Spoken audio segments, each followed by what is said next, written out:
जय श्री कृष्ण दोस्तों। हर हर महादेव। कैसे हैं आप सब? स्वस्थ और सुरक्षित होंगे। दोस्तों, 18 मार्च को जो एकादशी पड़ रही, पापमोचनी एकादशी पड़ रही है, नाम के अनुरूप ही इस एकादशी का फल आपको प्राप्त होता है। इस पर जो व्रत करता है, इस एकादशी का जो व्रत करता है, उसके पाप नष्ट हो जाते हैं। उसके जीवन में जो उसने गलती से अनजाने में से भी उसने पाप कर लिए हों तो वह नष्ट हो जाते हैं। और पाप मोचनी एकादशी के दिन जो शनिदेव को प्रसन्न करना चाहता है, इस बार की एकादशी शनिवार को पड़ रही है। इसका एक विशेष फल है। वैसे तो यदि यह एकादशी शनिवार को नहीं भी पड़ती है और आप शनि स्तोत्र का पाठ करते हैं या काले कुत्ते को रोटी खिलाते हैं, थोड़ा सा आप तेल लगाकर काले कुत्ते को रोटी डाल के खिलाते हैं, तो आप मानकर चलिए कि आपके जीवन में यदि कोई ऐसी बीमारी, कोई असाध्य रोग हो गया है परिवार के किसी सदस्य को, या ज़्यादा अशांति रहती है आपके जीवन में, ऐसा लगता है हमेशा ही दिमाग में कुछ ना कुछ उथल पुथल चलना, कुछ परेशानी चलते रहना, तो आपके जीवन की वह परेशानी समाप्त हो जाती है। और यदि आपके जीवन में बहुत सारी बाधाएं हैं, आप कोई कार्य करना चाहते हैं और वह कार्य में सफल नहीं हो पाते हैं, असफलता आपको हाथ लगती है, तो आपको कुछ उपायों को अपनाकर, मैं ऐसे कुछ उपाय बता रही हूँ जिसे आप कर और इन बाधाओं को दूर कर सकते हैं, समाप्त कर सकते हैं, और किसी भी प्रकार के दोष आपके जीवन में हों उनसे मुक्ति मिल सकती है। पापमोचनी एकादशी के दिन एक कच्चा नारियल और 8 बादाम श्री हरि नारायण को अर्पित करें। आप यह कार्य अपने मंदिर में भी, जो घर के मंदिर में भी कर सकते हैं, या जो मंदिर बाहर आप मंदिर होता है उसमें भी कर सकते हैं। अर्पित करें, और यदि आपने घर के मंदिर में रखा है तो आप उसको बाद में उठाकर और किसी ब्राह्मण को भेंट दे दें। साथ में भगवान विष्णु के 108 नामों का जाप अवश्य करें। यदि आप व्रत नहीं भी कर रहे हैं और भगवान विष्णु के 108 नामों का जाप करते हैं तो आपको प्रतिफल अच्छा ही मिलता है, आपके जीवन के कष्ट दूर होते हैं। अब जो मैं उपाय बताने जा रही हूँ, आप धन प्राप्त करना चाहते हैं, आपको लगता है आपके जीवन में धन की कमी है, या कोई आपका पैसा लेके चला गया है, या आपका पैसा कहीं रुका हुआ है, आपका पैसा आता तो है लेकिन रुकता नहीं है आपके घर में, आपके हाथ में खर्च हो जाता है, तो आप यह उपाय को अवश्य एक बार कर देखें। भगवान विष्णु को पीले फूल चढ़ाएं। ये फिर से मैं बता दूं कि आप ये कार्य अपने घर में भी कर सकते हैं, या आप चाहें तो मंदिर में भी कर सकते हैं। घर के मंदिर में आप रसोई और तुलसी के पौधे के पास गेंदे का पुष्प जो होता है, पीले रंग का पुष्प, उसे चढ़ा दें, और उसके बाद इन पुष्प को उठाकर दूसरे दिन लाल कपड़े में बांधकर और अपने घर के मंदिर में रख लें, या आप अपने धन रखने वाले स्थान पर रख लें। ये एक तरह से भगवान विष्णु का आशीर्वाद कहा जाता है। भगवान विष्णु का जिस व्यक्ति पर, जिस भक्त पर आशीर्वाद प्राप्त हो जाता है, जिस भक्त को भगवान विष्णु का, माँ लक्ष्मी की कृपा उस पर होती ही होती है। पापमोचनी एकादशी के दिन एक और आप कार्य कर सकते हैं। एक गोमती चक्र ले लें, भगवान विष्णु के मंदिर की परिक्रमा लगाते हुए उन्हें समर्पित कर दें, और 11 परिक्रमा लगाएं। एक गोमती चक्र ले लें, सबसे पहले उसे समर्पित कर दें, और 11 परिक्रमा लगाकर, यदि आप बाहर के मंदिर में कर रहे हैं तो भी ये कार्य कर सकते हैं। घर के मंदिर में परिक्रमा तो नहीं दे पाएंगे आप, इसलिए बाहर के मंदिर में ही करें। और उसे जब 11वीं परिक्रमा आपकी पूरी हो जाए, आप यदि 11 परिक्रमा नहीं दे पाते हैं तो कोई बात नहीं, 5 दे सकते हैं, 3 दे सकते हैं, 7 दे सकते हैं। जो अंतिम परिक्रमा होगी आपकी, उस पर आप गोमती चक्र भगवान को सिर नवाकर और आशीर्वाद प्राप्त करते हुए उठा लाएं।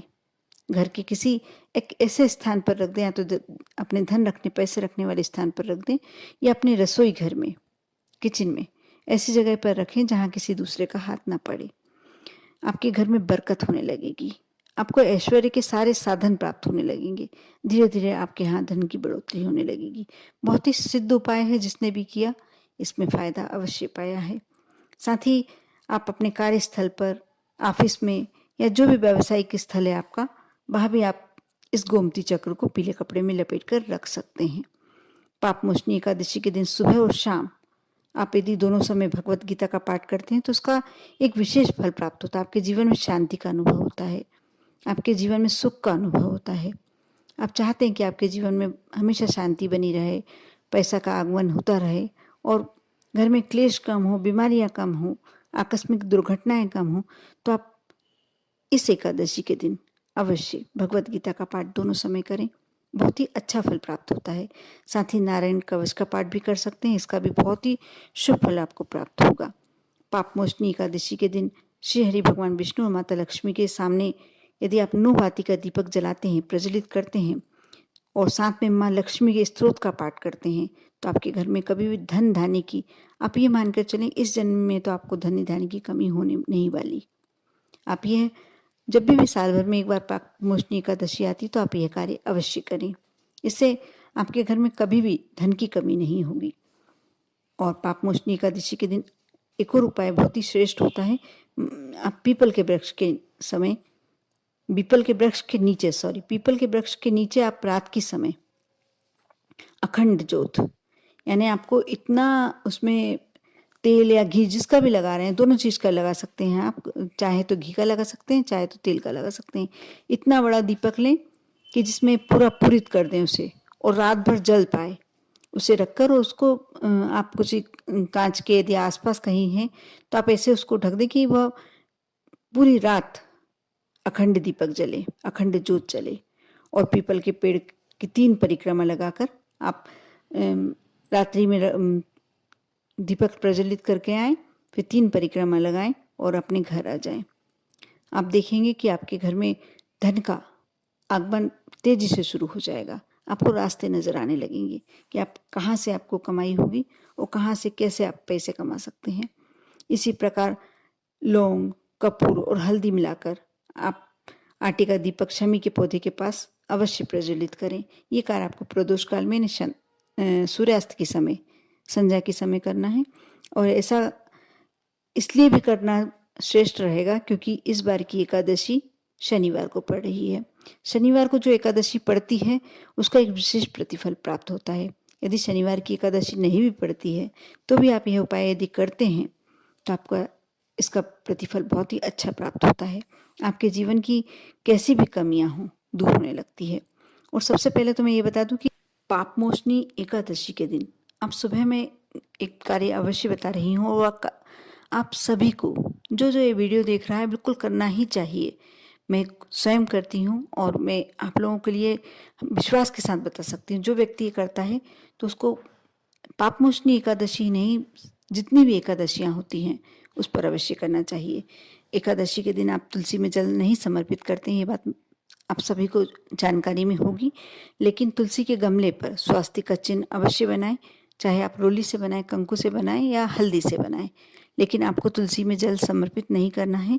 और स्वास्तिक का आप सभी जानते होंगे, जब स्वास्तिक का चिन्ह बनाते हैं और जिस भी देवी देवता का आह्वान करते हैं तो स्वास्तिक में वह आपके समक्ष उपस्थित होते हैं।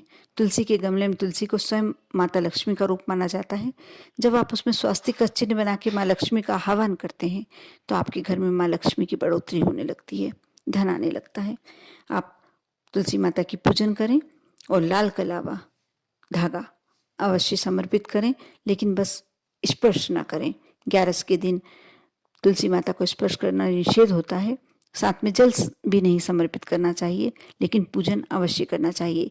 एक शुद्ध घी का दीपक लगाएं, प्रार्थना करें, आपके घर में सुख शांति बनी रहे। इस प्रकार आप यदि प्रार्थना करते हैं तो आपकी प्रार्थना अवश्य पूरी होती है। कर देखें, बहुत छोटे छोटे से उपाय हैं, लेकिन जब करते हैं आप तो आपको प्रतिफल बहुत ही अच्छा मिलता है। विश्वास करके करते हैं तो बहुत शीघ्र आपको प्रतिफल मिलता है। कर देखें। ओम नमः शिवाय।